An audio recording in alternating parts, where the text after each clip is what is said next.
Emma loved old books. One rainy afternoon, she wandered into a dusty thrift store, drawn by the scent of antique paperbacks. My fingers danced across the spines until they stopped on a leather-bound volume.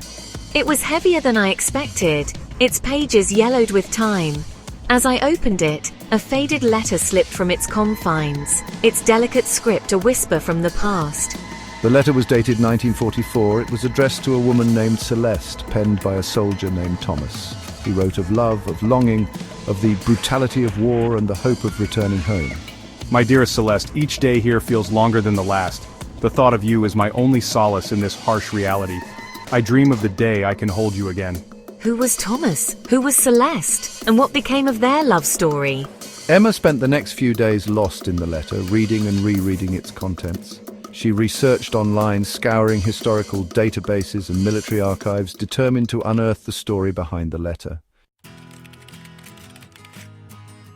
Emma's relentless research eventually led her to an online forum dedicated to World War II history. She posted about the letter, hoping someone might recognize Thomas's name or have information about his unit. To her surprise, she received a response within hours. Hello, Emma. I recognize my grandfather's handwriting in the letter. His name was Thomas, and he did fall in love with a French woman named Celeste during the war. After Celeste passed away, the letters were passed down to me. I have no idea how one of them ended up in a thrift store in America, but I am eternally grateful to you for finding it.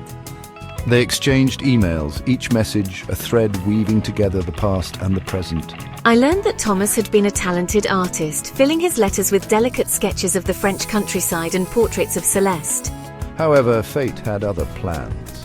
Thomas was killed in action just months before the war ended, his dreams of a future with Celeste forever unrealized. Through their correspondence, Emma and Claire discovered a shared passion for history and a deep respect for the sacrifices made by those who fought in the war.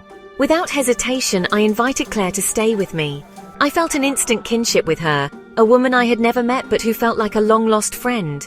Over cups of coffee and shared meals, they pored over the letters, piecing together the fragments of Thomas's life and his love for Celeste. She became a respected teacher, influencing generations of children in her small French village. She kept Thomas's memory alive, sharing his letters and stories with her students. Claire, inspired by her grandmother's enduring love, became a historian, dedicating her life to preserving the stories of wartime love and sacrifice. It was a hand-drawn map, meticulously detailed, of a place Thomas called Our Spot. I recognized the location instantly. It was a place I used to visit with Celeste as a child, a place where my grandmother would share stories of her wartime romance.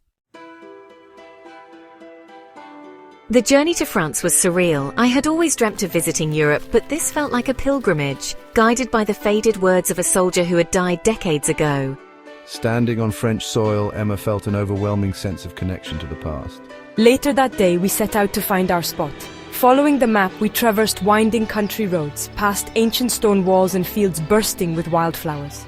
Finally, they arrived at a secluded meadow, bathed in the golden glow of the setting sun. We read Thomas's letters aloud, our voices blending with the gentle whisper of the wind. As the sun dipped below the horizon, casting long shadows across the meadow, Emma and Claire made a pact to keep Thomas and Celeste's memory alive.